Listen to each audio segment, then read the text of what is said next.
வணக்கம் நேயர்களே. வாழ்க வளமுடன், வளத்துடன், பணத்துடன், நிம்மதியுடன். இப்போது நம்ம ஒரு பொருளை வாங்கணும்னு நினைக்கிறோம். அதுக்காக ஒரு சேவிங்ஸ் சேர்த்து வைக்கிறோம், ஒரு சீட்டு போட்டு வைக்கிறோம். சரி, ஏதோ ஒன்று ஒரு நகையாவது வாங்கணும், வைக்கணும் அப்படின்னு நினைக்கிறோம். ஆனால் அதை நம்ம வாங்க முடியாமல் போயிடுது. ஏன்னா அந்த காசுக்கு வேறு ஒரு செலவு வந்துச்சுன்னு வச்சுங்க, அதனால் நம்ம வாங்க முடியாது. அந்த செலவு தான் முக்கியம்னு சொல்லிட்டு அந்த செலவுக்கிட்ட போயிடும். அது ஆகிட்டோடனே இது நம்மளால் வாங்கவே முடியல. அப்படின்னும்போது என்ன பண்ணுறது? இதுதான் நமக்கு அமைப்பு அப்படின்னு நினச்சிப்போம். ஒரு திருமணமோ எதுவுமே ஒரு அமைப்பு இருந்தால் தான் கூடி வரும். அமைப்பு இல்லைன்னா அது கூடி வராது. அது வர்றதுக்கும் ஒரு நேரம் காலம் வேணும். நேரம் வரும்போது நிறைய நகை கூட நம்மளால் தன்னால் தேடி வரும். ஆனால் நம்ம வாங்கணும் செய்யும்போது வராது. ஏன்னா நம்ம போடுறது ஒரு கணக்கு, மேலே இருக்கிறவங்க போடுறது ஒரு கணக்கு. நம்ம போடுற கணக்கும் மேலே இருக்கவங்க போடுற கணக்கும் ஒன்றா ஒத்து போனால் அது அதிர்ஷ்டந்தான், நம்மளுடைய லக்கு தான். இதுவும் ஒரு விதியினுடைய அமைப்பு தான். மேலே இருக்கிற கணக்கும் இதுவும் ஒத்து வரல, நம்ம ஒரு கணக்கு போடுறோம், அது ஒரு கணக்காக போகுது. நம்ம இதுக்கு தான் வேணும், இப்படி தான் போகணும், இப்படி போனோன்னா நம்ம இப்படி முன்னுக்கு வந்துடலாம். அப்படி ஏறும்போது ஒரு ஏணிலேருந்து ஒரு சர்க்கிள். இது யார் அமைச்சு கொடுக்குறது? விதி. இது யார்கிட்டது? நம்ம பிறக்கும் போதே நம்ம மண்டை ஓட்டுக்குள்ளே இந்த இடத்துல பிறக்கிறோம், இந்த இடத்துல போகிறோம், இந்த இடத்துல வாழணும், இந்த இடத்துல தான் அப்படின்னு சொல்லிட்டு விதி ரேகைக்கோள்லேயே அடங்கிடுது. இவன் இப்படி தான் வாழ்வான், இப்படி தான் இருப்பான் அப்படின்றது விதியினுடைய பரிசளிப்பு தான். நம்ம அதுக்காக விதியை குறை சொல்ல முடியாது. விதியை மதியால் வெல்லலாம் சொன்னாங்க. நம்ம எப்படி விதியை மதியால் வெல்ல முடியும்? விதி என்னன்னு நமக்கு தெரிஞ்சால் தானே நம்ம விதியை வெல்றதுக்கு. நமக்கு தான் விதியை என்னன்னு தெரியாத, அதனால் நம்ம விதியை வெல்றதுக்கு என்ன பண்ண முடியும்? வர்றது வரட்டும், அவ்வளோதான். பண்ண வேண்டியது தான். இன்பம் வந்தாலும் சந்தோஷமாக ஏற்றுக்கணும். இப்போ நமக்கு ஒரு சந்தோஷமான ஒரு இன்பமான வருது, நம்மளை தேடி வருது. ஒரு சொத்து வருது, ஒரு நிறைய பணம் வருது, சில பேருக்கு நல்ல அதிர்ஷ்டம் வருது. அப்போ அதை நம்ம வேணான்னா தூக்கி எறிகிறோம். வாங்கிக்கிறோம்ல, ரொம்ப சந்தோஷமாக இருக்கிறோம்ல, அதை 4 பேருக்கு பகிர்றோமா? இல்லை, நம்ம வரைக்கும் பார்த்துக்குறோம், நம்மளே பார்த்து. அதே போல் துன்பங்களும் அப்படி தான். துன்பம் இலவசமாக கிடைக்கிறது. அதை நம்ம கேட்டு தேடி போகிறதே இல்லை, வேணான்னு தான் சொல்லுவேன். ஒவ்வொரு மனுஷனும் எவனாவது துன்பத்தை கூடு நான் வாங்கிக்கிறேன்னு சொல்லுவானா? எவனும் வேணான்னு தான் சொல்லுவான். எனக்கு போதுப்பா, நான் எப்பவுமே நல்லா இருக்கணும், நான் எப்பவுமே இன்பமாக இருக்கணும், எனக்கு என்றைக்குமே அதிர்ஷ்டம் வந்துட்டு இருக்கணும், இப்படி தான் இருப்பான். இப்படி இல்லை, இன்பமும் துன்பமும் நிறைஞ்சது தான் வாழ்க்கை. நம்ம பிறப்புலேருந்து மரணம் வரைக்கும் நடுவில் வாழறோம் பார்த்திங்களா, இதுதான் வாழ்க்கை. இந்த வாழ்க்கையில் நம்ம எதையும் எடுத்துன்னு போகிறதில்ல, எல்லாத்தையும் விட்டுட்டு தான் போகிறோம். என்னத்தை எடுத்துகிட்டு போகிறோம்? ஒன்றும் இல்லை. ஓடி ஓடி ஓடி ஓடி சம்பாரிச்சு பிள்ளைங்களுக்கு குட்டிங்களுக்கு அப்படின்னு சொல்லிட்டு சம்பாரிச்சு வைக்கிறோம். நம்ம பிள்ளைங்க அவன் பிள்ளைங்களுக்கு சம்பாரிச்சு வைக்கிறான். ஐயோ, நம்ம குழந்தைங்க வளர்க்கணும், அதுக்கு சேர்க்கணும், இதை சேர்க்கணும், இதை படிக்க வைக்கணும், அதை படிக்க வைக்கணும், இதுக்கு ஒரு சொத்து சேர்த்து வைக்கணும், இதுக்கு ஒரு பண்ணணும் அப்படின்றான்.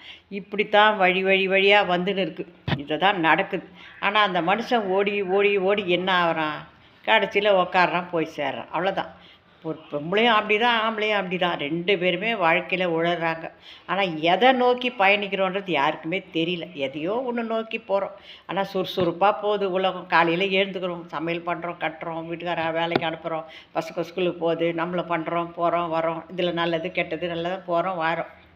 என்ன லாபம்? யோசனை பண்ணி பாருங்கள். ஒன்றுமே இல்லை. கடைசியில் போகும்போது யாரும் எதையும் எடுத்துகிட்டு போகிறதில்ல, எல்லாத்தையும் விட்டுட்டு தான் போகிறோம். அப்படி இருக்கிற ஒரு சூழ்நிலையில் அதுக்கு தான் பெரியவங்களாம் மறுபிறப்பே எனக்கு வேணான்னாங்க. இந்த பிறவியே போதும்பா, இனி ஒரு பிறவி வேண்டாம், இறைவா உன்னருளால் இயற்கை ஈனமெல்லாம் மறையணும் அப்படின்ட்டு பாடினாங்க. அந்த மாதிரி இந்த அதிர்ஷ்டம்னு ஒன்று இருக்குது பார்த்திங்களா, இதே நிரந்தரம் இல்லை. அதாவது துன்பமே ஒருத்தருக்கு நிரந்தரம் கிடையாது. இன்பமும் துன்பமும் மாறி மாறி வரும்.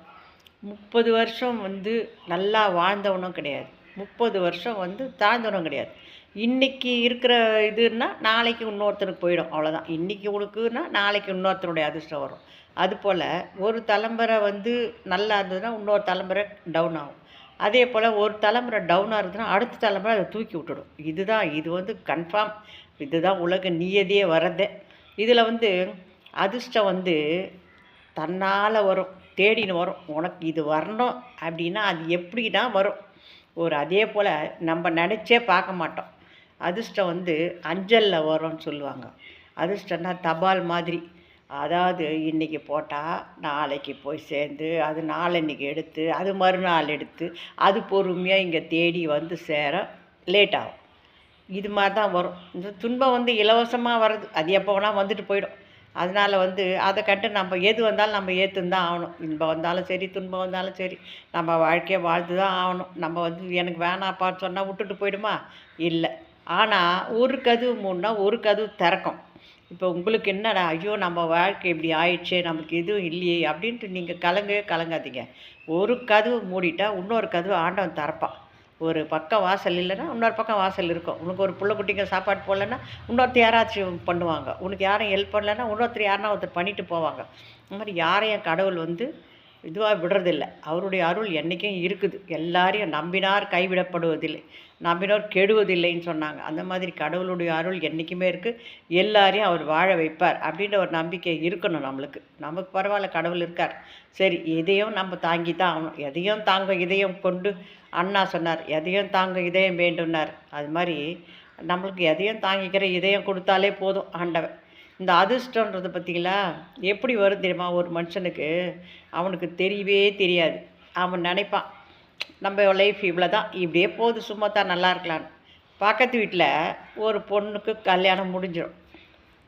அவன் வந்து அவனுடைய இடத்த விற்று தான் பொண்ணுக்கு கல்யாணம் பண்ணோன்ற ஒரு சூழ்நிலை. அவங்ககிட்ட வேறு எந்த சொத்து பற்றி எதுவும் இல்லை.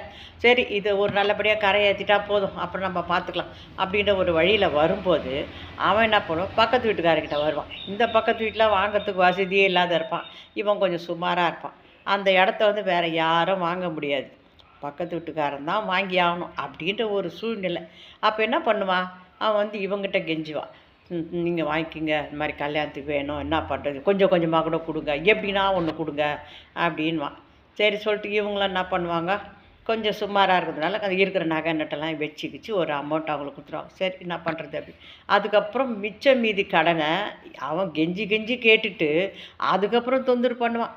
எனக்கு காசை கொடு, மாப்பிள்ளைக்கு ட்ரெஸ் எடுக்கணும், அதுக்கு வேணும் இதுக்கு வேணும்னு கேட்பான். அப்போ வந்து இவன் படாத பாடுபடுவான். அடாடா நம்ம போய் மாட்டிட்டோமே, இந்த மாதிரி கேட்குறாங்களே, சரி அவர்கிட்ட எங்கேயாச்சும் கேட்டு பார்க்கணும்னு சொல்லிட்டு அவன் அங்கே இங்கே பீராஞ்சு அலையும் போது தன்னால் அந்த கடன் கிடைக்கும். அவனுக்கு ஒரு வழி கிடச்சிரும். வழி கிடச்சி அவன் கொண்டாந்து இவங்ககிட்ட கொடுத்துருவான், இவனுக்கு முடிஞ்சிடும். அப்படி பார்க்கும்போது இப்போது இவனுக்கு சொத்து சேர்ந்து போச்சு. இவன் வாங்கணுன்னே நினைக்கல சொத்தை, எப்படியோ அது அவங்க மூலயமா வந்து வலுக்கட்டாயமாக வந்து வாங்கியாச்சு. வாங்கிட்ட பிறகு அந்த கடனும் கொஞ்சம் கொஞ்சமாக அடைஞ்சிரும். இப்படித்தான் சொத்து சேரும். கையில் மூட்டை மூட்டையாக வச்சுக்கிறவன் அலைவான். கையில் காசை வச்சுக்கின்னு பிளாட்ஸ் வாங்கலாமா, இதை வாங்கலாமா, அதை வாங்கலாமா, இது இவ்வளோ சொல்கிறானே அது அவ்வளோ சொல்கிறான், அலைவான். அவனுக்கு கூட இடம் அமையதில்லை. இது அமையும் போது தன்னால் அமைஞ்சிடும். இதுதான் வந்து அதிர்ஷ்டன்றது. ஒருத்தர் அதாவது இப்போ தாத்தா காலத்தில் எங்கேயாச்சும் ஒரு இடத்துல சொத்து வாங்கி போட்டிருப்பாங்க. அந்த சொத்து வந்து இவங்களுக்கு இருக்கிறதே தெரியாது. இந்த பிள்ளைங்களுக்கு சொத்து இருக்கிறதே தெரியாது. இது வந்து திடீர்னு ஒரு நாள் வந்து ஒருத்தன் வருவான். அந்த ஊர்லேருந்து ஒரு ஆள் வந்து, இந்த மாதிரி உங்கள் தாத்தா வாங்கி போட்ட இடம்ப்பா இது, இந்த இடம் வந்து அப்படியே இருக்குது, இப்போ தான் நான் உங்கள் அட்ரஸை தேடி கண்டுபிடிச்சின்னு வந்தேன், நீங்கள் வந்து இதை வாங்கிக்கிங்க, ஏதாச்சும் ஒன்று பண்ணுங்க அப்படின்னும் போது அவன் பார்ப்பான், நம்ம ஏன் இந்த ஊரில் போகுது, சரி இதை விற்று நம்ம எடுத்துக்கலாம். இப்படித்தான் அதிர்ஷ்டம் வந்து கதவை தட்டும். நம்ம கதவை எப்படி தட்டுதுன்னா அதிர்ஷ்டம் இப்படி தான். இது எல்லாருக்குமே வரும் சொல்ல முடியாது. ஆனால் 180 பேருக்கு ஒரு விதத்தில் கதவு தட்டுறான். அது அவங்க பயன்படுத்திக்கிறத பொறுத்து இருக்குது. எல்லாருக்கும் வரும். அதே நேரத்தில் எல்லாருக்கும் கிடச்சிரும் அப்படின்லாம் சொல்ல முடியாது. எல்லாருக்கும் வரும். அதிர்ஷ்டம் வந்து ஒரு நாளைக்கு ஒரு வாய்ப்பு வரும். கதவு தட்டும்போது நம்ம பயன்படுத்திக்கணும். அதே போல் துன்பமும் வரும்.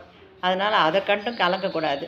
சரி, மரத்தை வச்சும் தண்ணி ஊற்றுவான், எப்படியோ நமக்கு ஒரு வழியை காட்டாமல் போகாது இந்த பிரபஞ்சம். அதனால் நல்ல காரியங்களே செஞ்சுக்கின்னு புண்ணிய காரியத்தை பண்ணிக்கின்னு ஒருத்தருக்கு அவசரம்னா ஒரு உதவி பண்ணணும், ஒரு ஏதாச்சும் ஒரு ஹெல்ப் பண்ணணும். கீழே அடுத்தவங்க காசுக்கு நம்ம ஆசைப்படவே கூடாது. கீழே ஒரு 10 ரூபா கட்டா கூட அதை தூக்கி கோயில் உண்டியில் போட்டு போயிடுங்க. நமக்கு என்னத்துக்கு, மற்றவங்க காசு ஒரு பைசா நம்ம எடுத்தோம்னா நமக்கு 10,000 ரூபா செலவு வைப்பான். ஒரே ஒரு ரூபாய்க்கு அடுத்தவங்க காசுக்கு ஆசைப்பட்டா அது நமக்கு பெரிய செலவாக வரும். அதனால் நமக்கு வேணாம். யார் காசுக்கும் நீங்கள் ஆசைப்படக்கூடாது. ஒரு பைசா இருந்தால் கூட வேண்டாம், கொடுத்துருங்க, வேண்டாம், எனக்கு இருக்குது போதும், ஆண்டவன் கொடுப்பான். அப்படி இருந்தால் ஆண்டவன் கண்டிப்பாக உங்களை கைவிட மாட்டார். உங்களுக்கு எல்லா வளமும் நலமும் எல்லாமே தருவார். நீங்கள் அதை குறித்து கவலைப்படவே படாதீங்க. இப்படி தான் அதிர்ஷ்டமும் வரும். நன்றி, வணக்கம், வாழ்க வளமுடன்.